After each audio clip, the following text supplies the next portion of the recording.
Well, former Auckland mayoral candidate Efeso Collins has spoken out about his experiences on the campaign trail and the racism that he encountered running for mayor.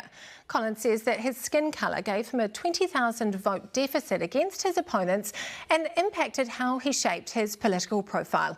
He joins me now in the studio. Welcome, Efeso.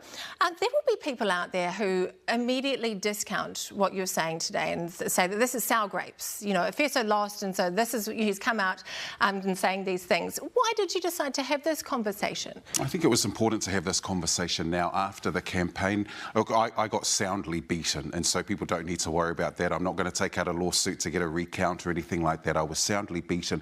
But I think it's important that people understand what went into the campaign preparation, the things we had to think about. And even before I announced my candidacy, we had focus groups telling us that you've got to be very aware that you're a tall brown man, and that means that some people will not vote for you on that basis. And so that was something we had to consider.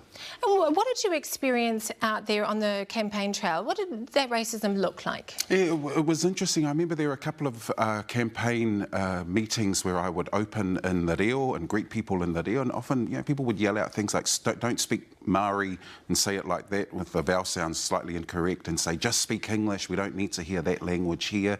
There was a woman that when I was outdoor knocking, she was walking her dog, and we had a really good conversation for about 10 minutes. And then at the end of that, she said, I wasn't going to vote for you because you just seem so aggressive.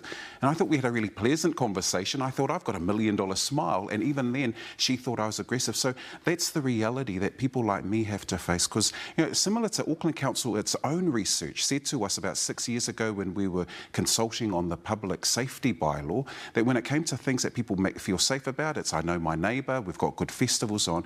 But the key thing that people were afraid of in Auckland was tall brown men who wore hoodies. That's me. It is so interesting, Efeso.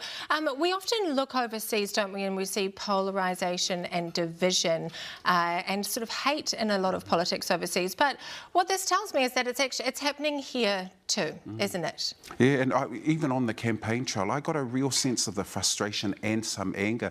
I was quite happy to close my Facebook page down as well, because if you look at some of the comments online, you think there is real vitriol in the way in which people communicate with one another. It's real easy to put up a profile pic of a cat and say whatever you want, but that's cowardly. And I think what we really need to do is create the conditions for honest conversation, but getting out what people really feel is important. And there's a part of me that worries and is weary about politics in New Zealand, especially with the level of hate and anger that many politicians are experiencing. Yeah, I was going to ask you, because you have been in this mayoral campaign and you have experienced this racism out there.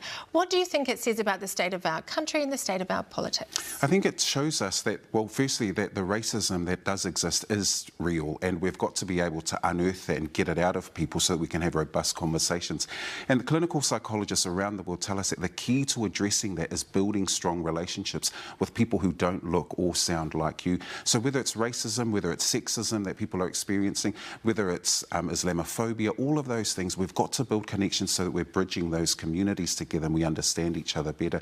But New Zealand's got to take a really honest look at itself. And I think my candidacy, one of the things it really did was hold up the mirror to who we really are. And yeah, it showed those people who are prepared to come with us. It also showed that there's a level of anger, racism and frustration that we've got to deal to. And that's why it's important too that we talk about it, and we talk about it openly and frankly. I want to ask you, Efeso, we haven't heard much from you since the Mayoralty. What is next for you? What are you doing now? What is next? Yeah, well, I've enjoyed the opportunity just to take a break, chill with the girls. My girls haven't seen me much over the campaign, but really just take steady steps towards what's next. I'm enjoying working in the community. I'll continue to live in South Auckland. It's my home. And I want to thank the people who walked with us, voted for us, and even those who didn't vote for us. But I think what this means is let's look for something that's always going to enhance the community and their opportunities. Wonderful. Thank you so much for coming on and chatting tonight at Efeso Collins. Kia ora.